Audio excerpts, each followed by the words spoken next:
नमस्कार दोस्तों, मैं एस्ट्रोलॉजर सचिन स्वागत और अभिनंदन करता हूं अपने सभी प्रिय दर्शकों का। महाराशिफल 7 अक्टूबर 2021 क्या कहते हैं आपके सितारे। हम यहां बात करने वाले हैं कुंभ राशि की। तो सबसे पहले जानते हैं आज सुबह का संचित पांचांग। सूर्योदय होगा 6:16 पर, सूर्यास्त होगा 5:55 शाम को। तिथि है प्रतिपदा, नक्षत्र है चित्रा, योग वैगृति, वार गुरुवार। चंद्र राशि कन्या 10:18 AM तक फिर तुला। सूर्य राशि कन्या अभिजीत मुहूर्त 11:44 AM से लेकर 12:31 PM तक। और अमृत काल है 3:23 PM से लेकर 4:50 PM तक। और राहु काल है 1:35 से लेकर 3:03 PM तक। आज नवरात्रि का शुभारंभ हो रहा है। आप सभी को नवरात्रि के पहले दिन की बहुत बहुत हार्दिक शुभकामनाएं। अब आप लोग अपने जीवन में जो खरीदारी करना चाहते हैं, कुछ नया लेना चाहते हैं, शादी ब्याह की तैयारियां करना चाहते हैं, शादी फिक्स करना चाहते हैं, बात आगे बढ़ाना चाहते हैं, तो अब शुभ दिन शुरू हो गए हैं, आप लोग कर सकते हैं। तो हम बात यहाँ पर कर रहे थे कुंभ राशि की। तो कुंभ राशि की जो गोचर कुंडली है वो आपके समक्ष है। एक बार ग्रह सितारों पर भी नजर डाल लीजिएगा। बुध आदित्य योग और पराक्रम योग बन रहा है। चंद्रमा नवम भाव से आज आपको शुभ फल देंगे। तो व्यर्थ के वाद विवाद से आपको दूर रहना चाहिए। आप किसी की बात को दिल से न लगाएं। किसी की बात आपको बुरी लग सकती है, आप कुछ बोले आपकी बात किसी और को बुरी लग सकती है। इसमें व्यर्थ के वाद विवाद, झगड़े या तू मैं बढ़ सकती है। आज किसी काम को लेकर लापरवाही नहीं करनी है। अच्छा खाएं, अच्छा बोलें, वक्त पर काम करें तो दिन ठीक प्रकार से बीतता हुआ दिखाई पड़ेगा। नौकरी हो या पढ़ाई हो या व्यापार हो, लापरवाही बिल्कुल भी आज नहीं चलेगी। जीवन साथी से रिश्ते बढ़िया होंगे। ज्ञान व धन की प्राप्ति के लिए आपको कड़ी मेहनत करनी पड़ सकती है। आपकी संतान की तरफ से आपको खुशखबरी प्राप्त होगी। जीवन साथी का प्यार और साथ आपको मिलता हुआ दिखाई पड़ रहा है। परिवार वालों का पूरा सपोर्ट आपके साथ होगा। कामकाज में बिल्कुल भी लापरवाही ना करें तो बेहतर रहेगा। आपका विवाह तय होने के लिए आज योग बन रहे हैं। विवाह बंधन में आप बंध जाएंगे आने वाले कुछ ही दिनों में। तो आज शायद कोई खुशखबरी आपको मिल जाए। आपके घर में चल रहे तनाव आज दूर हो सकते हैं। आज आप खूब धन कमाने की तरफ अग्रसर होंगे, खूब मेहनत करेंगे, कमाएंगे भी। आप जोशी हो सकते हैं और आपको जोशी बनकर बड़ा धन लाभ हो सकता है। आप अच्छे चिकित्सक हो सकते हैं, मेडिकल फील्ड से जुड़े हुए हो सकते हैं, बहुत ही धन लाभ होगा। कानून से जुड़े हुए काम करते हैं या कानूनी पढ़ाई कर रहे हैं या जोशी की पढ़ाई कर रहे हैं या डॉक्टरी की पढ़ाई कर रहे हैं, तो आपके लिए या दिन बहुत ही शानदार साबित होने वाला है। तरक्की का दिन होने वाला है। शारीरिक कष्ट दूर हो जाएंगे। परीक्षा कंपटीशन देकर आप किसी एंट्रेंस में अच्छे नंबर ला सकते हैं। इंटरव्यू में सफलता मिल सकती है। आपकी यारी दोस्ती बढ़िया रहेगी। मित्र मंडली के साथ आप वक्त बिताएंगे। विवाह हो गया है तो जीवन साथी से आपके काम बनेंगे। जीवन साथी आपको आगे कैसे सफलता मिले उसके लिए रास्ता दिखा सकता है या दिखा सकती है। जीवन साथी प्रेरणा का स्रोत बनेंगे। धर्म कर्म में आपकी रुचि होगी। शिक्षा के क्षेत्र से जुड़े लोगों के लिए दिन बढ़िया है। प्रोफेसर, लेखक, इन लोगों का दिन बहुत ही बढ़िया रहेगा। धर्म से जुड़े हुए काम करने वालों के लिए भी दिन बहुत बढ़िया है। आप पिता की तरक्की के रास्ते खुलते हुए देखेंगे। आपके भाग्य से पिता का भाग्य चमक जाएगा। विदेश से जुड़ा हुआ काम बन जाएगा। आप आज माँ शैलपुत्री की आराधना करें और आज आप देखिए कैसे अमीर बनते जाएंगे, सुखी बनते चले जाएंगे, खुशियां आएंगी और बहुत ही बढ़िया समय होगा। आप माँ शैलपुत्री को सिंदूर या लाल पुष्प चढ़ाकर उनको खुश कर सकते हैं। हनुमान चालीसा का भी पाठ कर सकते हैं। तो इस तरीके से कुंभ राशि वालों का दिन बीतता हुआ दिखाई पड़ रहा है। तो बहुत ज्यादा चिंता करने की आवश्यकता नहीं होगी। आपको बस थोड़ी सी सावधानी के साथ दिन को बिताना है। अब हम जानेंगे कि एक इंसान को अपनी जन्म कुंडली क्यों दिखानी चाहिए। एक व्यक्ति जब पैदा होता है तो वो अपनी जन्म कुंडली में सबको लिखवा कर लाता है कि उसका पिछला कैसा था, अगला जन्म कैसा होगा, यानी वर्तमान का जन्म कैसा होगा। जन्म कुंडली में ग्रहों की स्थिति, ग्रह, नक्षत्र, दशाएं, ग्रहों का बलाबल, ग्रहों की युति ये बताती है कि आपको क्या शुभ परिणाम कब और कैसे मिलेंगे। अगर बचपन में ही हम कुंडली को देखें तो उसके बाद हम तुरंत निर्णय ले लेते हैं कि इस बच्चे में क्या दोष है, इसका कब निवारण करना चाहिए। वक्त रहते हुए उसका निवारण करते हैं। उसकी ग्रोथ बहुत अच्छी होती है, यानी कि बचपन से ही उसे सुख मिलने शुरू हो जाते हैं। अक्सर लोग कुंडली बहुत लेट दिखाते हैं। ज्यादातर लोग कुंडली तो तब दिखाते हैं जब उनकी शादी ब्याह होती है।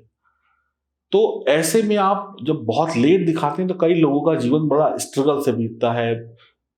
नौकरी, पढ़ाई, इन सब में तो स्ट्रगल होता ही है। इसके साथ साथ पारिवारिक कष्ट भी होते हैं, या फिर हम कहें शारीरिक कष्ट भी होते हैं। तो अगर जन्म कुंडली की विवेचना सही वक्त पे करा दी जाए तो सिर्फ वो व्यक्ति ही नहीं सुखी होता है जिसकी हम कुंडली देख रहे हैं, जो उसके साथ रहने वाले व्यक्ति हैं उनको भी सुख प्रदान होता है। इस बात को भी आप दिमाग में रखें। हो सकता है किसी बच्चे की कुंडली में कोई ऐसे योग बन रहे हो जिससे वो बच्चा स्वयं परेशान हो और परिवार के अन्य सदस्यों को भी परेशान करे, और हो सकता है कि उसकी कुंडली में कुछ ऐसे संयोग या अच्छे योग बन रहे हो जिससे वो खुद का भी भला करे और परिवार का भी भला करे। कई बार शुभ योग या संयोग फलित नहीं हो पा रहे होते हैं क्योंकि वो कमजोर स्थिति में होते हैं, तो उपायों को करके हम उनको मजबूत बनाते हैं। इसका लाभ पूरे कुटुंब को मिलता है। तो इसीलिए वक्त रहते अपनी कुंडली की जांच कराना जरूरी है। अब एक बच्चा क्या बनेगा क्या नहीं बनेगा ये उसकी कुंडली तय करती है। अगर उसको डॉक्टर बनना है और घर वाले उसको कोई MBA की पढ़ाई कराने लग जाएं तो उसका करियर चौपट हो जाएगा। हो सकता है वो MBA करके भी पैसा कमाए, लेकिन अगर वो डॉक्टर बनता तो शायद वो दुनिया का पूरे विश्व में अपना नाम रोशन करता। फर्क ये आता है। हो सकता है कि अगर वो व्यक्ति डॉक्टर बनता तो वो मन से काम कर रहा होता या कर रही होती, और अभी आपने गलत उसको व्यवसाय करवा दिया तो वो बेमन से कर रहा है। अक्सर दिक्कत क्या आती है कि शादी ब्याह में हम कुंडली देखकर ये आपको बता सकते हैं कि आपको किस उम्र में शादी करनी चाहिए। अक्सर लोग गलत उम्र में शादी करके अपनी मुसीबतों को दावत दे देते हैं। अगर किसी व्यक्ति की शादी की उम्र 25 साल है तो उसको 25वें साल में ही शादी करनी चाहिए या उसके बाद करनी चाहिए। अगर ऐसा व्यक्ति जिसकी कुंडली कहती है कि उसे 25वें साल में शादी करनी चाहिए और वो व्यक्ति 24वें साल में शादी कर लेता है, एक दिन का भी फर्क पड़ता है, तो वो व्यक्ति परेशान होगा, उसका वैवाहिक जीवन अच्छा नहीं होगा। दूसरा सवाल ये होता है कि व्यक्ति वक्त से पहले ही शादी के लिए परेशान होता रहता है और फिर अंत में थक हार कर गलत निर्णय लेकर अपना और अपने परिवार का जो है वक्त खराब करता है और नुकसान करता है, और जिसकी जिंदगी खराब हुई वो एक तो अलग बात है। तो कुंडली को वक्त पर दिखाने से आपको ये समस्या का हल भी हो जाएगा। हमें कब मकान बनाना चाहिए? व्यक्ति कोशिश करता है कि हम जल्द से जल्द कमाएं और एक मकान बना लें। क्या मकान बनाने की आपकी सही उम्र आ गई है?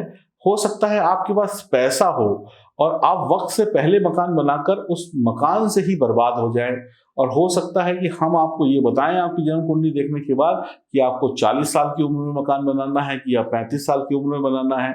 आप एक मकान बना सकते हैं कि 2 मकान बना सकते हैं कि 3 मकान बना सकते हैं। ये सारी जानकारियां कुंडलियों से ही मिलती हैं। अक्सर लोग गलत रत्न या गलत पूजा करते रहते हैं, देखा देखी करते रहते हैं, इससे भी अशुभ परिणाम मिलते हैं। तो क्या आपको पूजा करनी चाहिए? क्या रत्न पहनना चाहिए? क्या रुद्राक्ष पहनना चाहिए? कब तक पहनना चाहिए? इसकी जानकारी भी कुंडली देखकर ही पता चल सकती है। तो ये सारी जो चीजें हैं ये बिना कुंडली देखे हो ही नहीं सकती। इसीलिए कुंडली की विवेचना कराना, ग्रहों को मजबूत बनाना, अपनी जो लाइफ स्टाइल है उसको सही करना बहुत आवश्यक है। पूजा पाठ, स्टोन्स यानी कि जो रत्न है या रुद्राक्ष के अलावा आप अपनी लाइफ स्टाइल में, अपने रिश्तों में ग्रहों को बेहतर करके भी अच्छे रिजल्ट पा सकते हैं। छोटे छोटे उपायों से भी आपको बेहतर रिजल्ट मिल सकते हैं। उदाहरण के तौर पर किसी का सूर्य खराब हो तो पिता की सेवा करके लाभ मिल सकता है। किसी का चंद्रमा खराब हो तो वो माता की सेवा करे। किसी का मंगल खराब हो तो वो भाई की सेवा करे। और शुक्र को बढ़िया करने के लिए जीवन साथी का आपको प्यार पाना आवश्यक है। और गुरु अगर खराब है तो उसके लिए आपको भगवान विष्णु की आराधना करनी चाहिए, और अगर केतु खराब है तो गुरु को मजबूत करें। इस प्रकार की छोटे छोटे उपाय जो हमें पता चलते हैं कुंडली देखकर। अक्सर व्यक्ति जो चीज उसे दान नहीं करनी चाहिए वो दान कर देता है, अपने सौभाग्य को दूसरों के हाथों दे देता है, जिससे कि उसको नुकसान हो जाता है। तो ये भी एक बहुत बड़ा कारण है कि आप अपने हाथ से ही अपना सौभाग्य दूसरों को दे देते हैं गलत दान करके। तो क्या दान करना है, क्या दान नहीं करना है, इसकी भी जानकारी कुंडली देखकर आपको बताई जाएगी। तो सब चीजों की जो स्टोरी बनी वो हुई आपकी जन्म कुंडली। अगर जन्म कुंडली वक्त पर आप दिखाएंगे तो आप दुख नहीं पाएंगे। अगर जन्म कुंडली नहीं है तो फिर हम हाथ की रेखाओं से भी आपका भविष्य बता सकते हैं। अगर हाथ की रेखाओं के अलावा न्यूमरोलॉजी है, यानी अंक शास्त्र का भी सहारा लिया जा सकता है।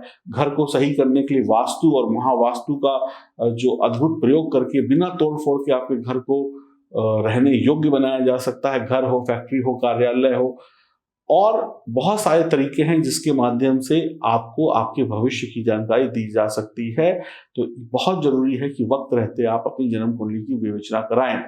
तो अगर आपको ऐसा लगता है ये बातें सुनकर कि आपको जीवन में कुंडली की विवेचना करानी चाहिए, तो आप दिए गए नंबरों पर संपर्क कर सकते हैं।